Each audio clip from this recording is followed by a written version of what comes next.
What about your year in Paris with, and you were, the notebooks that you're doing now, and the Alice B. Toklas cookbook, and all your experiences there?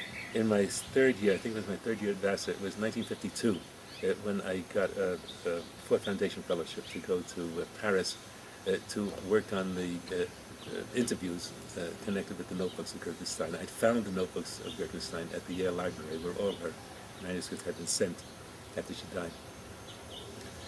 And among them was something that I recognized after a while as actual a sequence of notes, and the notes added up to a chronological development of a novel, The Making of Americans. And that lasted for a period of about 9 or 10 years.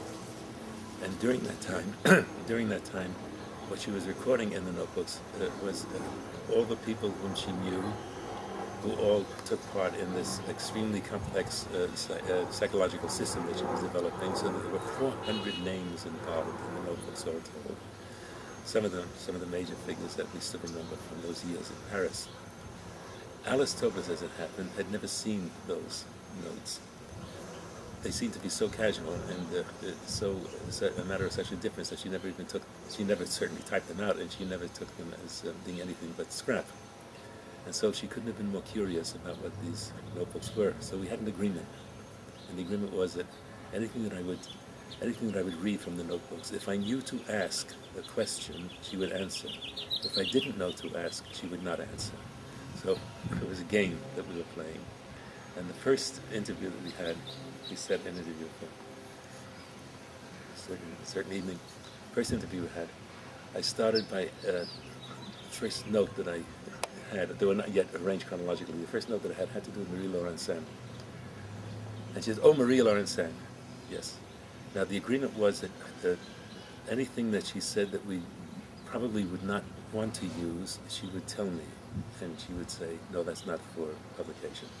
So I would eliminate it. Marie-Laurence Sand. This is the first note that I was taking from her. And as I was writing it down, what she was telling me about Marie-Laurence Sand and her sexual proclivities and about her mother and so on was, even to me, a little bit shocking. Mm-hmm. And I looked up, and she had taken the pillow that was behind her,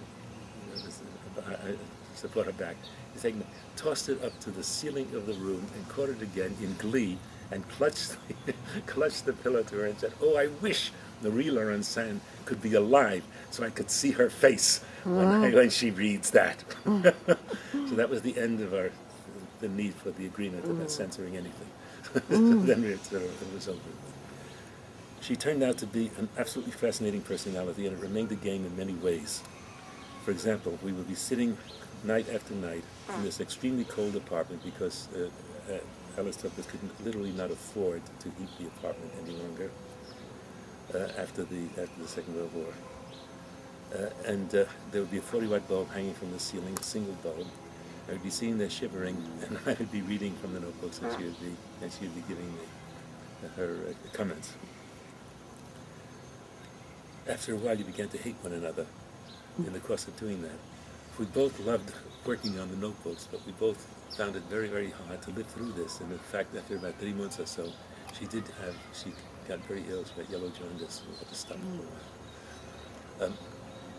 Nevertheless, the complexity of the woman gradually became clear. I've never known anyone who was so devoted to another person as she was to Gertrude Stein. There was no doubt about that whatsoever. She was totally and completely in love with Gertrude Stein. Her life was centered on Gertrude Stein, wholly and completely. At the same time, little things would suddenly appear. For example, I remember I borrowed her typewriter, and because she was writing her cookbook then, so I volunteered to type the cookbook chapter by chapter, and she was writing it. And as she gave it to me, she said, "You know, sometimes I hate that machine." I said, "Well, why is that?" She said, "It's a long story." She never explained. Well, why would she hate the typewriter on which she had typed all of Gertrude Stein's manuscripts? She hated it. On another occasion, we were looking at the paintings on the wall, and that was a collection. She still had over 100 paintings on the wall. We were surrounded by Picassos and Durans and et cetera, et cetera.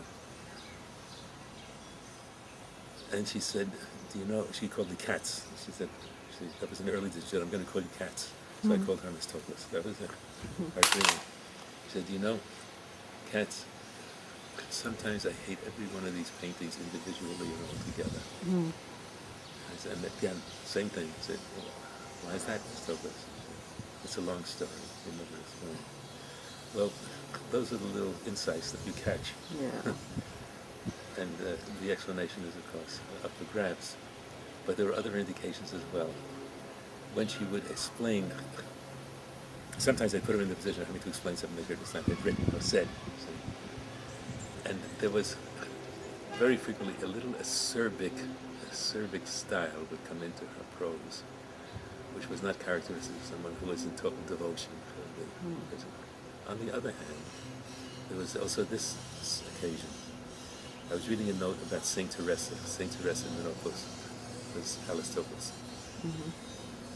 So I said, why did she call you Saint Teresa? And she said, oh, she just thought so. And but we had the agreement, we had already entered into the agreement that if I insisted, she would have to answer. So I insisted. She got very angry. And she looked at me with beady eyes and she said, I suppose it was because Gertrude thought that I felt toward her as Saint Teresa felt toward the Christ. And in embarrassment, shame, I looked down, I was jotting this down, and while I was writing, she said, it was very stupid of you to ask young man. And I understood. It was very clear. The last day that I saw her, after a year of these interviews, which would last for between 8 and 12 hours a day, 3 days a week, that went on for 4 months. We were finished, and then after that, it was just casual meetings and conversation and dinners and so on. On the very last day, I returned the typewriter to her, and I returned the cookbook, and I had given her the entire manuscript of the notebooks, and she had returned that to me. She was very much moved when she read them from beginning to end. And she said, I must say that some of the writing in it is some of the best I can remember of Gertrude's, and some of the truest. There are several people who Gertrude characterized in it. And she said, it's exact, it's just absolutely exact. She said perfectly. And then just as I was leaving, she said, you know, Katz, we've talked about Gertrude for a year. I will never forget this, as a matter of fact. We've talked about Gertrude for a year. And all that time, I don't think I ever could give you an accurate sense of what it meant to live with her. You see, when she would walk into this room, the room would light up, and the day would light up, and the year would light up, and my life would light up. And I said, goodbye, Miss Toklas. And I left. It was one of the most moving moments I'd ever been through, because she suddenly, this woman who concealed so much, held so much inside of her, and was so complex before she answered anything. There was a whole complex churning in her head, and suddenly the face opened, the eyes spoke wide. She was absolutely open, completely open, and said exactly what's at the bottom of her heart. I'd never known such total and open confession from anybody. And it was triggered by the fact that she just read the notebooks and was so moved by hearing Gertrude's voice once again, so clearly.